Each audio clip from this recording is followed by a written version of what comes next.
l'ordinateur de bord annonça calmement l'approche imminente de la station Hera, précisant qu'aucune réponse ne provenait des communications. Le commandant Elio Ravel fronça les sourcils en entendant ces mots. Depuis le cockpit, il observait l'immense structure orbitale, mais celle-ci restait plongée dans l'ombre, figée dans un silence inquiétant. La copilote, Maëlys, confirma qu'aucun signal n'était capté, ni même un simple écho radar. Elle expliqua qu'elle tentait de recaler manuellement les fréquences, sans succès. L'équipage scientifique de Hera aurait dû répondre depuis plus de 48 heures, et le protocole de secours avait été déclenché. Le vaisseau s'arrima lentement à la station. Un bruit sourd résonna dans la coque, signalant le verrouillage du sas. Maëlys enfila sa combinaison avec précaution, ses gestes trahissant une certaine nervosité. Elle demanda à Elio s'il pensait qu'une panne ou une fuite pouvait expliquer ce silence, ou pire, une attaque. Il ne répondit pas tout de suite, les yeux fixés sur la lumière rouge du sas, qui pulsait lentement comme une alarme silencieuse. Lorsqu'ils pénétrèrent dans la station, l'air recyclé portait une légère odeur métallique. Le silence, profond et continu, amplifiait la sensation d'abandon. Des lumières d'urgence jetaient sur les murs des ombres déformées. Elio trouva une console encore alimentée et accéda au journal de bord. Il constata que le dernier message datait de 3 jours. Maëlys s'approcha pour observer l'écran. Une vidéo s'afficha, une jeune femme, visiblement membre de l'équipage, s'adressait à la caméra. Son visage était tendu, ses yeux dilatés par la peur. Elle expliquait que si quelqu'un recevait ce message, cela signifiait que il était encore là, que il savait que il. Le message s'interrompit brusquement. Maëlys demanda, d'une voix plus basse, de qui il pouvait bien s'agir. Elio se tourna lentement vers elle. Il déclara simplement qu'il n'était peut-être pas seul à bord. Le chemin vers les modules de survie était sinueux, bordé de parois métalliques déformées par le froid. Elio avançait d'un pas mesuré, son souffle régulier dans son casque amplifié par les capteurs internes.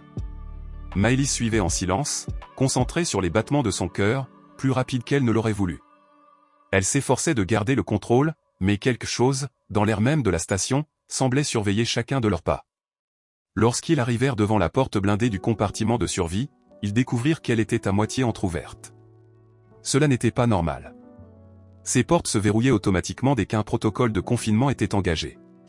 Elio s'approcha lentement, scruta l'intérieur à travers l'interstice. Il déclara qu'il y avait de la lumière, mais aucun mouvement visible. Il proposa d'entrer le premier. L'intérieur était étroit, encombré de caisses de rations et d'oxygène. Au fond de la pièce, une forme recroquevillée se dessinait contre un mur. En s'approchant, Elio comprit qu'il s'agissait d'un corps.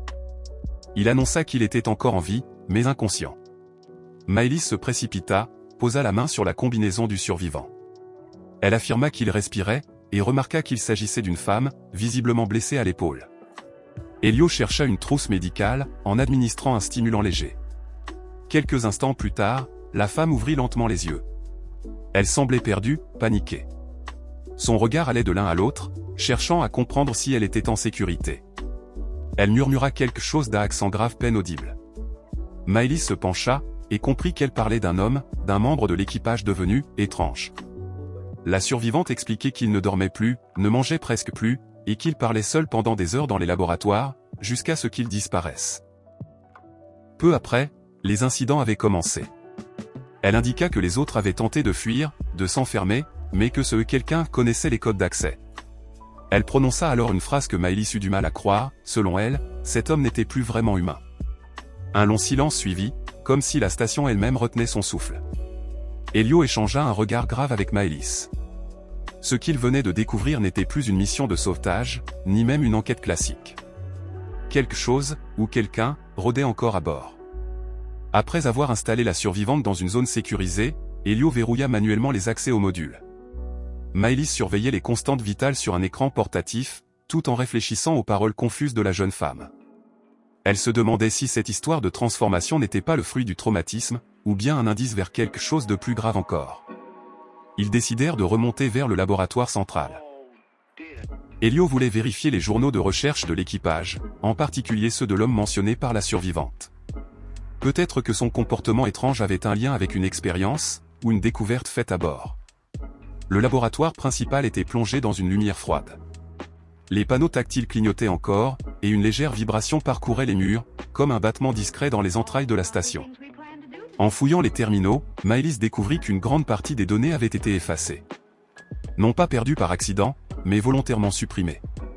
Elio parvint à restaurer une partie d'un fichier audio, fragmenté et parasité.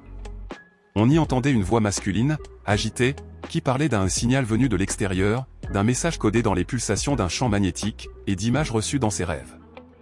Il affirmait qu'il comprenait enfin, que ce que les autres appelaient folie était en fait une perception plus élevée. Maëlys trouva ces mots dérangeants.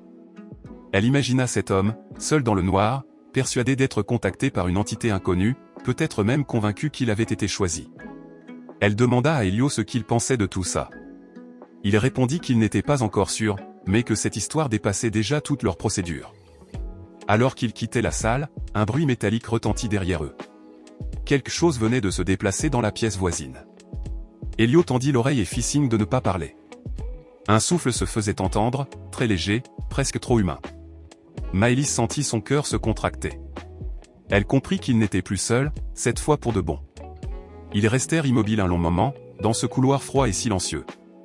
Le bruit entendu plus tôt ne s'était pas répété, mais la sensation d'être observé, elle, s'était intensifiée.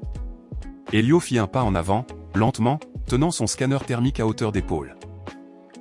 Maëlys, derrière lui, notait que l'air semblait plus lourd, comme chargé d'électricité.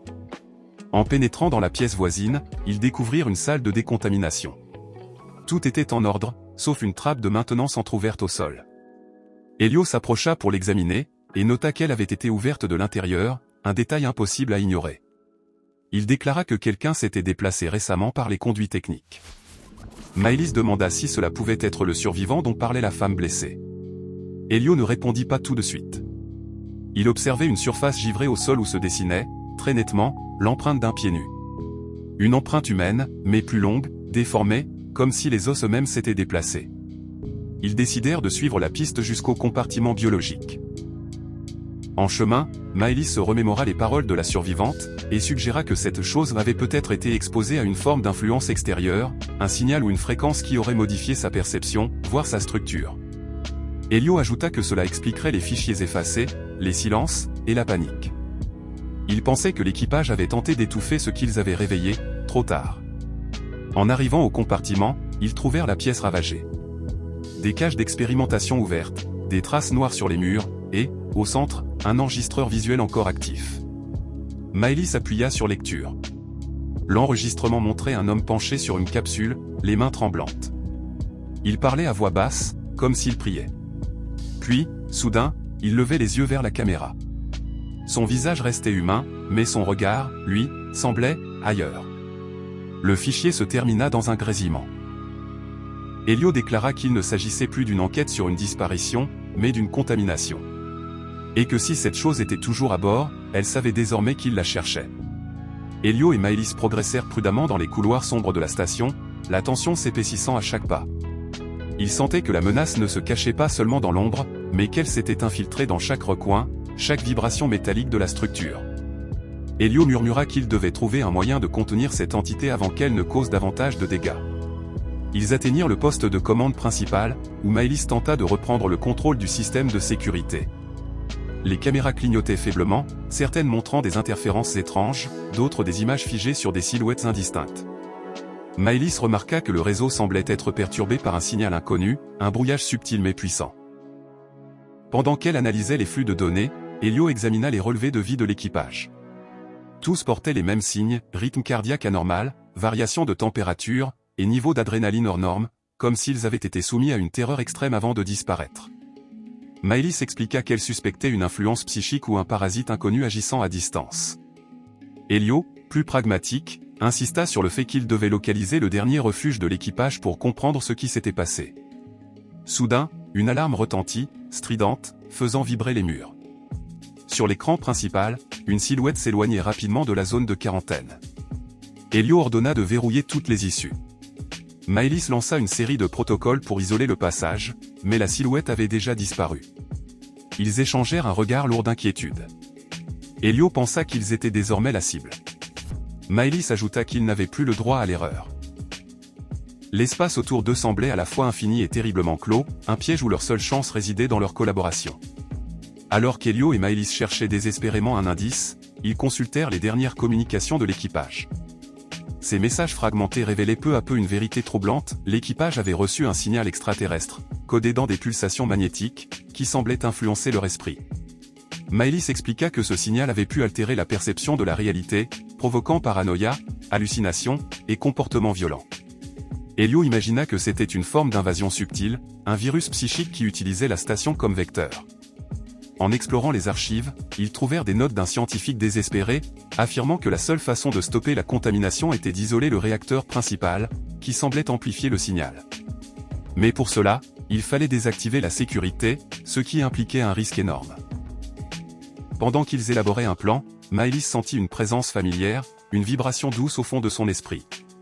Elle partagea cette sensation avec Elio, qui devina qu'elle pensait à son frère disparu. Ils comprirent que leurs émotions, leurs souvenirs, pouvaient être une force, un ancrage dans cette tempête mentale. Elio proposa d'utiliser cette force pour tenir bon et mener à bien leur mission, même si le danger grandissait. Maëlys accepta, malgré la peur, consciente que leur lien était la clé pour affronter l'inconnu. Elio et Maëlys pénétrèrent dans la salle du réacteur principal, où une chaleur oppressante régnait malgré le froid spatial à l'extérieur. Les alarmes clignotaient encore, leur rappelant le temps compté. Maëlys expliqua que couper le réacteur risquait de provoquer une perte totale de puissance, ce qui les plongerait dans l'obscurité absolue. Elio confirma que sans énergie, les systèmes de survie seraient compromis. Ils devaient donc agir rapidement, en parfaite coordination. Alors qu'ils enclenchaient la procédure d'arrêt, une voix métallique, déformée, résonna dans les haut-parleurs. C'était l'homme dont la survivante avait parlé, ou du moins ce qu'il en restait. Il exhorta Elio et Maëlys à abandonner, arguant que la station ne serait plus jamais la même.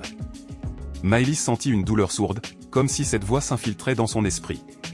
Elle résista, renforcée par le soutien d'Elio, qui lui rappela leur objectif commun. Le réacteur s'éteignit lentement, et la station bascula dans le noir. Les deux alliés tinrent bon, guidés par leur sens et leur confiance mutuelle. Le silence qui suivit fut lourd, mais porteur d'espoir. Ils savaient que leur combat n'était pas terminé, mais qu'ils avaient réussi à couper la source de la contamination. Le retour à la lumière fut progressif. Les systèmes de secours reprenaient lentement vie, diffusant une lueur tamisée dans les couloirs silencieux. Elio et Maëlys ressentirent un poids moins lourd sur leurs épaules, mais savaient que la menace n'était pas encore complètement éliminée. Ils retournèrent à la zone de quarantaine, espérant y trouver la survivante ou au moins des réponses. Là, ils découvrirent des indices surprenants, des fragments d'équipement d'un autre équipage, disparu depuis longtemps, et des traces d'une manipulation génétique, bien plus avancée que ce qu'ils avaient imaginé. Maëlys réfléchit à ce que cela signifiait, l'équipage avait peut-être été au cœur d'une expérience interdite, dont le signal extérieur n'était qu'un déclencheur. Elio ajouta que la station elle-même semblait avoir été un piège, un lieu d'étude pour une intelligence inconnue. Il pensait qu'ils avaient été choisis, non par hasard, mais parce que leurs histoires personnelles résonnaient avec ce mystère. Maëlys partagea une pensée plus intime. Malgré tout, elle avait trouvé en Elio une force nouvelle, un espoir inattendu dans cet enfer spatial. Ils avaient traversé la peur et l'inconnu ensemble, et leur lien semblait désormais indestructible. Alors que la station Hera semblait retrouver une paix fragile, Elio et Maëlys se tenaient près du hublot principal, contemplant l'immensité silencieuse de l'espace. Ils savaient que, malgré la fin de cette épreuve, une part d'eux resterait à jamais marquée par ce qu'ils avaient vécu. Maëlys confia qu'elle ne pouvait oublier les visages de ceux qu'ils avaient perdus, mais qu'elle était prête à avancer, portée par ce qu'ils avaient construit ensemble. Elio ajouta qu'au-delà des étoiles, il existait des mystères plus grands que la peur, et qu'ils avaient appris à les affronter côte à côte. Ils s'accordèrent à croire que leur lien, né dans l'ombre et le danger, était désormais une lumière guidant leurs pas. Le futur restait incertain, mais ils étaient prêts à l'affronter, ensemble. Dans le silence de la station endormie, la lumière d'une nouvelle aube semblait percer, annonçant non seulement la fin d'une nuit noire, mais le début d'une nouvelle histoire.